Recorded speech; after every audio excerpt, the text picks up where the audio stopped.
Hello दोस्तों, good morning. स्वागत है एक बार फिर से आप सभी का एमजेड एजुकेशन में। दोस्तों आज है 4 अगस्त। आज की इस वीडियो में हम लोग बात करेंगे 4 अगस्त 2021 के करंट अफेयर के सभी इंपॉर्टेंट क्वेश्चंस के बारे में। पूरी वीडियो ध्यान से देखिएगा। पूरी वीडियो बहुत ही अच्छे से डिटेल में समझाई गई है। अगर वीडियो पसंद आए तो वीडियो को लाइक और शेयर जरूर कर देना। अगर चैनल पर नए आए हो चैनल को सब्सक्राइब कर लो, बेल आइकन को प्रेस कर लो, जिससे हाईएस्ट क्वालिटी कंटेंट वाला करंट अफेयर आप तक पहुंचता रहे। इस वीडियो की डिटेल पीडीएफ फाइल दोस्तों मिल जाएगी आपको हमारे एप्लीकेशन एमजेड ऐप पर। गूगल प्ले स्टोर पर जाइए, इसको डाउनलोड कीजिए। यहां पर जाकर के आप फ्री पीडीएफ सेक्शन में आप इसे डाउनलोड कर सकते हैं, डिटेल पीडीएफ। इसके अलावा आप वन लाइनर के रूप में टेलीग्राम पर भी प्राप्त कर सकते हैं क्विक रिवीजन के लिए। चलिए बात करते हैं लास्ट डे के क्वेश्चंस की। लास्ट डे का हमारा पहला क्वेश्चन था, वर्तमान में एनपीसीआई के यानी national payment corporation of India के अध्यक्ष कौन है। दोस्तों इसके नॉन एग्जीक्यूटिव चेयरमैन हैं विश्व मोहन महापात्रा जी और इसके एमडी और सीईओ हैं दिलीप असबे। वैश्विक शिक्षा शिखर सम्मेलन 2021 कहाँ आयोजित किया गया? लंदन में। भारतीय पुरुष हॉकी टीम ने ओलंपिक में अभी तक कितने मेडल जीते हैं? 11 टीम मेडल जीते हुए हैं भारतीय पुरुष हॉकी टीम ने। पैरालंपिक खेलों में भारतीय टीम के ध्वजवाहक कौन है? मरियप्पन थंगावेलु। इन सभी क्वेश्चंस के बारे में कई स्टूडेंट ने बहुत ही अच्छे से डिटेल्स के साथ आंसर किया था। आप सभी लोग ऐसे ही डिटेल के साथ आंसर किया करो। चलिए बात करते हैं आज के दिन के पहले क्वेश्चन की। आज का हमारा पहला क्वेश्चन है, विश्व लंग कैंसर दिवस या वर्ल्ड लंग कैंसर डे कब मनाया जाता है? तो ये दोस्तों मनाया जाता है प्रत्येक वर्ष 1 अगस्त को। जी हाँ, 1 अगस्त को ही वर्ल्ड लंग कैंसर डे मनाया जाता है। जो फेफड़े का कैंसर होता है दोस्तों, इसके बारे में अवेयरनेस फैलाने के लिए और इसकी रोकथाम के लिए ये मनाया जाता है। साथ ही साथ फेफड़ों को स्वस्थ रखने के लिए लोगों को समझाने के लिए ये दिवस मनाया जाता है। वर्ल्ड लंग कैंसर दोस्तों सबसे पहले एक forum of international respiratory society था, FIRS, इसके द्वारा मनाया गया। इसके द्वारा international association for the study of lung cancer, इसके सहयोग से मनाया गया था। देखिए ये हुआ world lung cancer day. Cancer day कब मनाया जाता है? वर्ल्ड कैंसर डे दोस्तों 4 फरवरी को मनाया जाता है। और भारत में कैंसर जागरूकता दिवस या कहें कैंसर दिवस कब मनाया जाता है? 7 नवंबर मनाया जाता है। ठीक है, तो तीनों दिवस याद रखिएगा। वर्ल्ड लंग कैंसर डे 1 अगस्त, वर्ल्ड कैंसर डे 4 फरवरी और नेशनल कैंसर डे या नेशनल कैंसर अवेयरनेस डे मनाया जाता है 7 नवंबर को भारत में। क्लियर बिल्कुल। अब अगस्त मंथ से रिलेटेड दिवस और थीम को हम लोग रिवाइज कर लेते हैं। दिवस थीम से रिलेटेड जब ये क्वेश्चन है तो अभी 1 अगस्त को दोस्तों और एक इंपॉर्टेंट डे मनाया गया था। कौन सा? मुस्लिम महिला अधिकार दिवस। ये भारत में ही मनाया जाता है, मुस्लिम महिला अधिकार दिवस। 3 तलाक कुप्रथा को दोस्तों कानूनन जुर्म घोषित किया गया था 2019 में 1 अगस्त के दिन। इसी वजह से ये मनाया जाता है। इसके अलावा 1 अगस्त से 7 अगस्त तक के बीच में मनाया जा रहा है वर्ल्ड ब्रेस्ट फीडिंग वीक, यानी विश्व स्तनपान सप्ताह मनाया जा रहा है। और अब world lung cancer day. Okay, अगला क्वेश्चन देखते हैं। Crime and criminal tracking network system ranking में शीर्ष पर कौन है? तो इस रैंकिंग में टॉप पर है दोस्तों हरियाणा पुलिस। अभी हाल ही में एक रैंकिंग जारी की गई है, crime and criminal tracking network system ranking. तो इसमें विभिन्न राज्यों की पुलिस की रैंकिंग की गई है। इसमें हरियाणा पुलिस जो है ये है टॉप पर, सेकंड पर है गुजरात की पुलिस और थर्ड पर है हिमाचल प्रदेश की पुलिस। ये है टॉप 3 स्टेट की पुलिस जो रैंकिंग में है। ठीक है, इसी प्रकार से है। हरियाणा पुलिस को दोस्तों 100% अंक मिले हैं, यानी 100% स्कोर किया है इसने crime and criminal tracking network में। ये रैंकिंग किसके द्वारा जारी की गई है? ये रैंकिंग दोस्तों NCRB के द्वारा यानी नेशनल क्राइम रिकॉर्ड्स ब्यूरो के द्वारा जारी की गई है। और ये भारत सरकार की एक योजना है, राष्ट्रीय ई गवर्नेंस योजना, नेशनल ई गवर्नेंस प्रोजेक्ट या कहें कि प्रोग्राम। तो उसी के तहत ये लॉन्च किया गया है। ठीक है, ये रैंकिंग जारी की गई, इसी के तहत जारी की भी जाती है। NCRB आया है, इसके बारे में जानिए। इसके वर्तमान में डायरेक्टर हैं रामफल पवार जी, इनका नाम आपको याद रखना है। अगला क्वेश्चन देखते हैं। अगला क्वेश्चन है 100% कोविड-19 वैक्सीनेशन वाला पहला भारतीय शहर कौन बना? तो वो बन गया है भुवनेश्वर। भुवनेश्वर दोस्तों ये ओडिशा का शहर है और ये 100% कोविड-19 वैक्सीनेशन वाला भारत का पहला शहर बन चुका है। ये अपने आप में बहुत बड़ी बात है। कोविड-19 के 100% वैक्सीनेशन को ये प्राप्त कर लिया है। अभी हाल में BMC या कहें भुवनेश्वर म्युनिसिपल कॉरपोरेशन, भुवनेश्वर नगर निगम ने एक डाटा जारी किया है अपना। इसने बताया है कि इस सिटी में करीब 9 लाख लोगों को टीकाकरण किया जा चुका है जो 18+ एज वाले हैं। ठीक है, एज ग्रुप के हैं। इसमें 31,000 के करीब स्वास्थ्यकर्मी हैं, 33,000 फ्रंटलाइन वर्कर्स हैं और सभी विभिन्न प्रकार की कैटेगरीज में हैं, 18 to 45 या 45 अबव। ठीक है, तो इस प्रकार से 100% कोविड-19 वैक्सीनेशन वाला पहला भारतीय शहर कौन बना? भुवनेश्वर बना। बहुत ही इंपॉर्टेंट क्वेश्चन है, याद रखना है आपको। अब देखिए कोविड-19 आया है, इसके बारे में जानिए। कोविड का फुल फॉर्म क्या होता है? देखिए WHO ने जब इसका नाम कोविड-19 रखा तो इसका फुल फॉर्म होता है कोरोना वायरस डिसीज 2019। 2019 में दिसंबर में पहली बार इसका मामला आया था, इस वजह से इसका नाम 2019 यहाँ रखा गया या कहीं 19 रखा गया। और कोरोना वायरस कोविक से होता है, ठीक है, और डिसीज मतलब बीमारी। सबसे पहले चाइना के वुहान शहर में कोरोना वायरस का मामला आया था, सबसे पहले वहाँ पर देखने को मिला था, वहाँ की एक मार्केट है वहाँ पर देखने को मिला था। WHO ने इसे पैंडेमिक आगे चल करके घोषित किया। भारत में पहला मामला केरल में देखने को मिला, ठीक है, ये 2020 में पहली बार देखने को मिला था, जनवरी 2020 में, ठीक है, और अभी तो 2021 में सेकेंड वेव आई थी। इसके अलावा दोस्तों कोविड-19 से रिलेटेड वैक्सीन जब बनना स्टार्ट हुई, सबसे पहला देश बना रसिया, जिसने बनाई है स्पुतनिक 5। स्पुतनिक 5 सबसे पहली वैक्सीन थी दुनिया की। फिर धीरे धीरे तमाम देशों ने अपनी अपनी वैक्सीन लॉन्च करनी शुरू कर दी। भारत में भी 2 वैक्सीन का बहुत ही बड़ी मात्रा में प्रोडक्शन हुआ।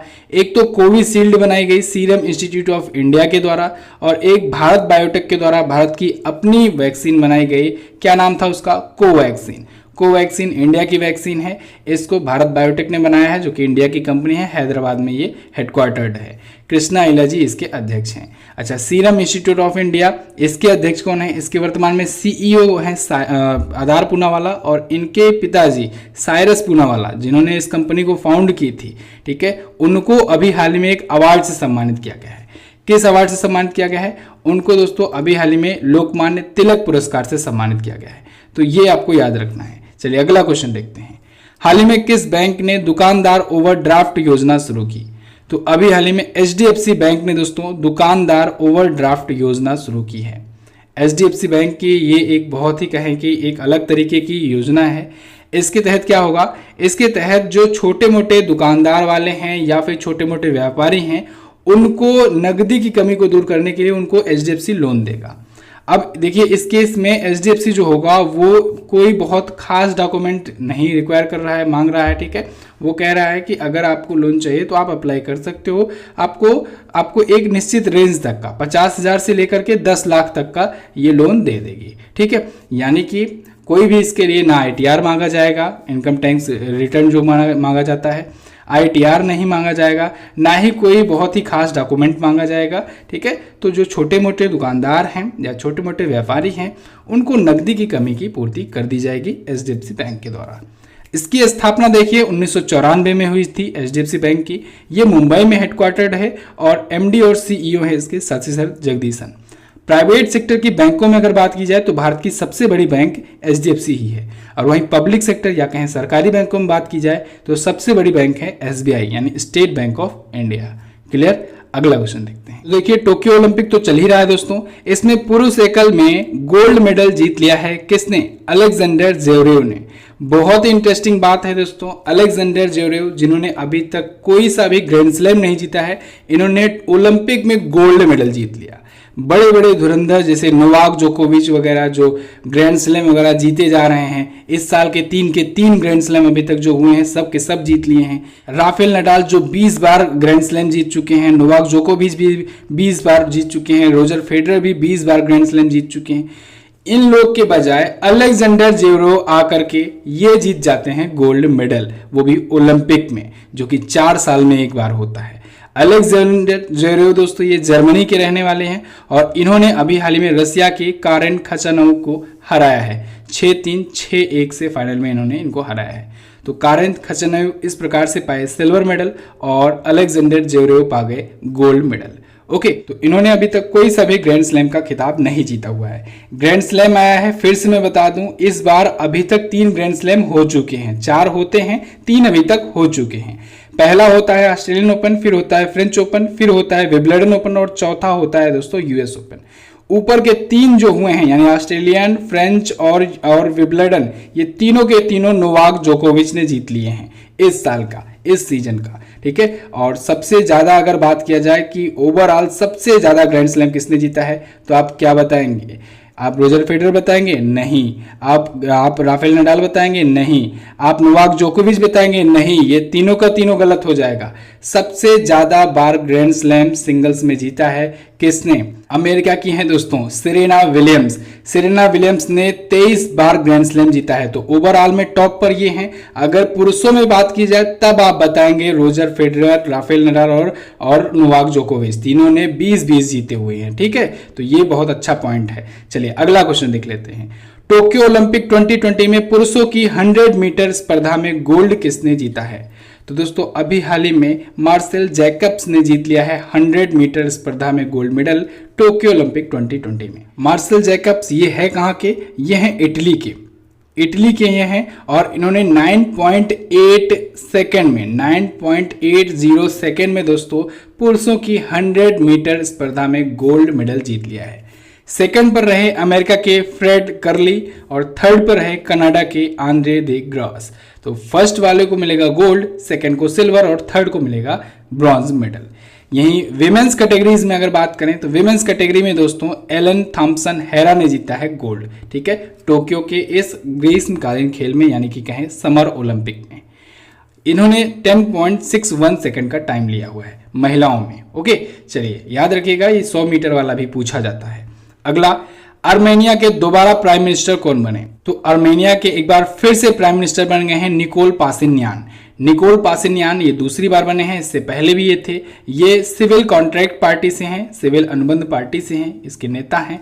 और अभी हाल ही में संसदीय चुनाव जो हुआ था इनमें इनको बहुमत प्राप्त हुआ है। निकोल पासिन्यान वहाँ के जो प्रेसिडेंट हैं आर्मोन सरकिसिन, उनके द्वारा नियुक्त किए गए। अब आर्मेनिया आया है। आर्मेनिया देखेंगे हम लोग वर्ल्ड मैप में है कहां पर, तो देखिए वर्ल्ड मैप में सबसे पहले ये रहा अपना प्यारा भारत। यहां से आप ईरान की तरफ आएंगे, ईरान और तुर्की के बीच में यहीं पर छोटी सी एक कंट्री है आर्मेनिया। देखिए यहां पर ये अजरबैजान है, ये है आर्मेनिया। इन दोनों के बीच में विवाद भी अभी चल रहा था। तो आर्मेनिया कंट्री के यहाँ के नए प्राइम मिनिस्टर बनाए गए हैं आर्मेनिया के। ओके, आर्मेनिया की राजधानी क्या होती है? यहाँ की कैपिटल होती है येरेवान। क्या होती है? येरेवान होती है यहाँ की कैपिटल। देखिए यहाँ पर है ये कैपिटल येरेवान। Okay, Yerevan. यहाँ की करेंसी क्या होती है? यहाँ की करेंसी होती है ड्रेम। ड्रेम होती है यहाँ की करेंसी। क्लियर बिल्कुल। चलिए अगला क्वेश्चन देखते हैं। अगला क्वेश्चन है, हाल ही में किस केंद्रीय मंत्रालय ने बायोटेक प्राइड लॉन्च किया? तो अभी हाल ही में विज्ञान और प्रौद्योगिकी मंत्रालय ministry of science and technology के द्वारा बायोटेक प्राइड लॉन्च किया गया है। बायोटेक प्राइड एक दिशा निर्देश है, एक गाइडलाइंस है दोस्तों जो जारी की गई है union ministry of science and technology के द्वारा। इसके तहत क्या होगा?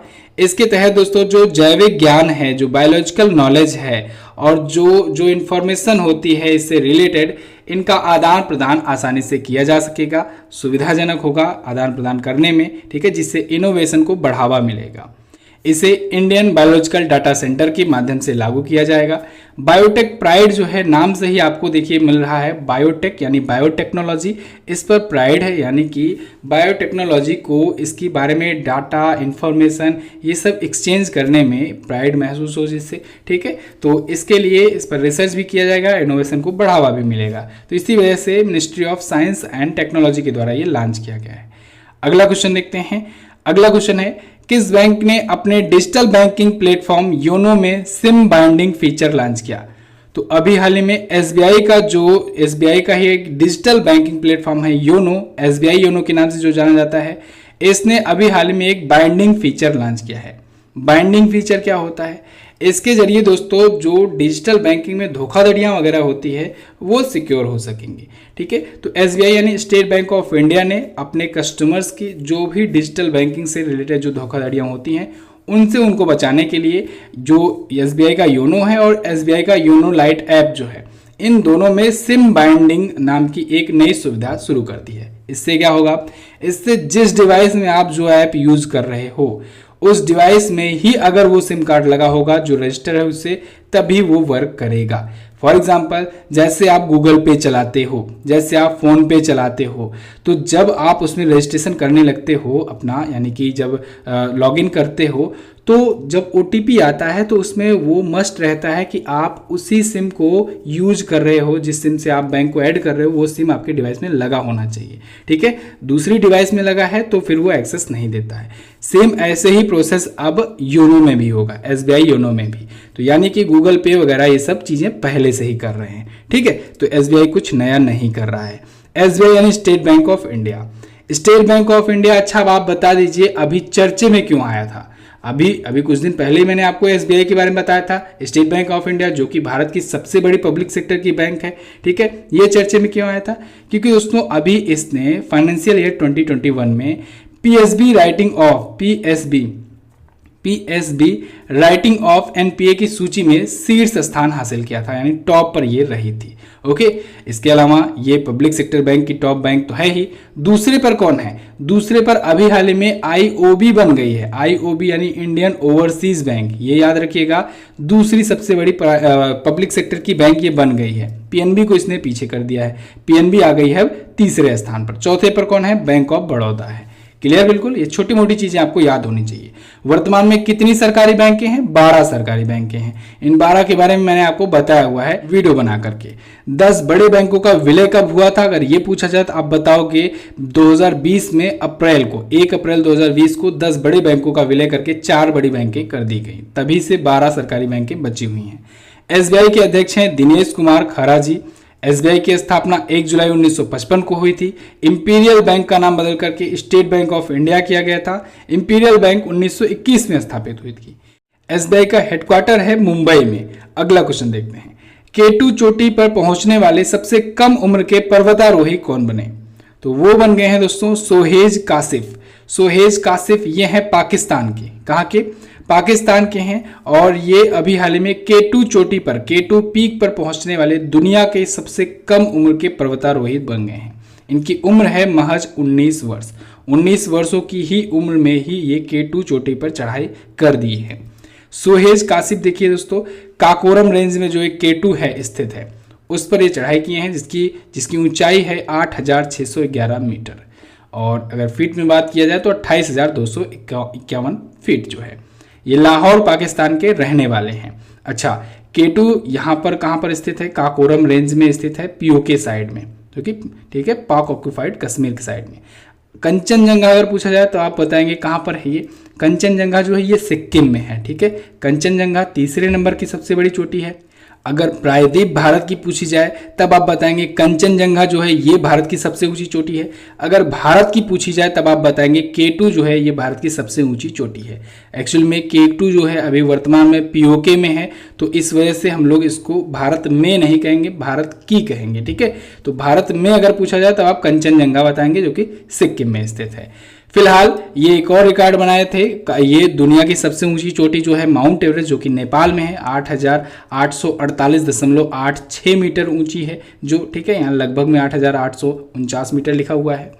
इन्होंने मई 2021 में उस पर चढ़ाई की थी और उस पर चढ़ाई करने वाले ये सबसे कम उम्र के पाकिस्तानी बने थे। क्लियर है? सोहेज कासिफ। क्लियर? अगला क्वेश्चन देखते हैं, किस देश के क्रिकेट के पूर्व कप्तान पारस खडका ने संन्यास की घोषणा की है?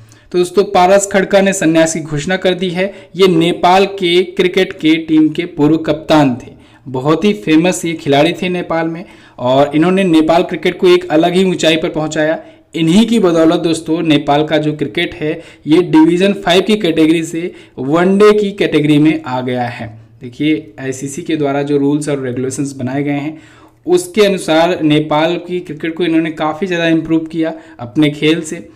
ये नेपाल क्रिकेट टीम के कैप्टन भी रहे, काफ़ी सालों तक कैप्टन रहे। 2009 में ये नेपाल टीम के कैप्टन बने थे क्रिकेट टीम के। तो फिलहाल के लिए इन्होंने संन्यास की घोषणा कर दी है। अच्छा, नेपाल को T20 वर्ल्ड कप के लिए भी लिस्टेड कराने में भी इनका बहुत बड़ा योगदान रहा था। ओके, तो बस दोस्तों ये तो थे हमारे आज के दिन के टॉप इंपॉर्टेंट करंट अफेयर के क्वेश्चंस। कैसी लगी है वीडियो आप लोग कमेंट करके हमें जरूर बता देना, और वीडियो अगर पसंद आई है तो वीडियो को लाइक कर दीजिए, शेयर कर दीजिए अपने दोस्तों के पास।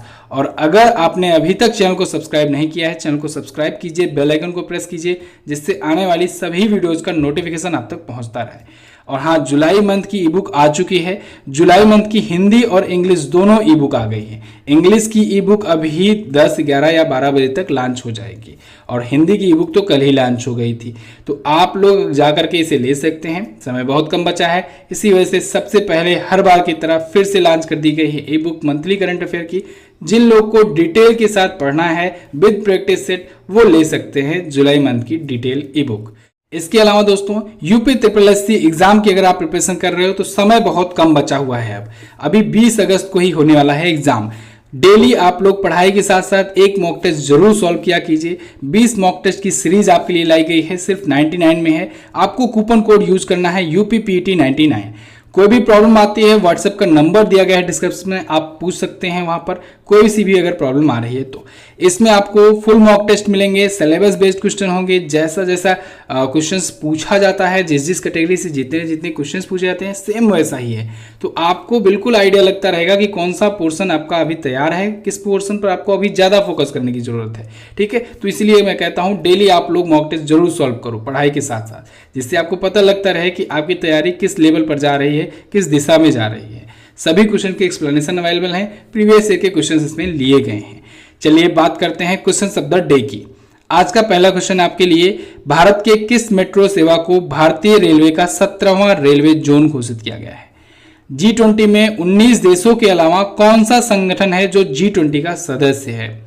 वर्तमान में भारत के महालेखा परीक्षक कौन है?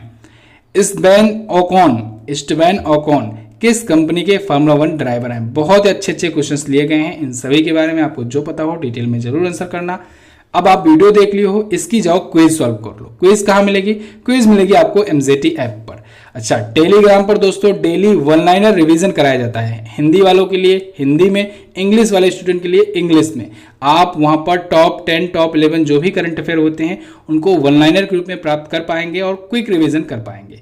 तो क्विकली रिवीजन के लिए आप टेलीग्राम ग्रुप हमारा जरूर ज्वाइन कीजिए, MZT एजुकेशन सर्च कीजिएगा, आपको वहां पर मिलेगा हमारा चैनल। फिलहाल रखते हैं इतना ही वीडियो में, मिलेंगे अगली वीडियो में, तब तक के लिए नमस्कार, जय हिंद, वंदे मातरम।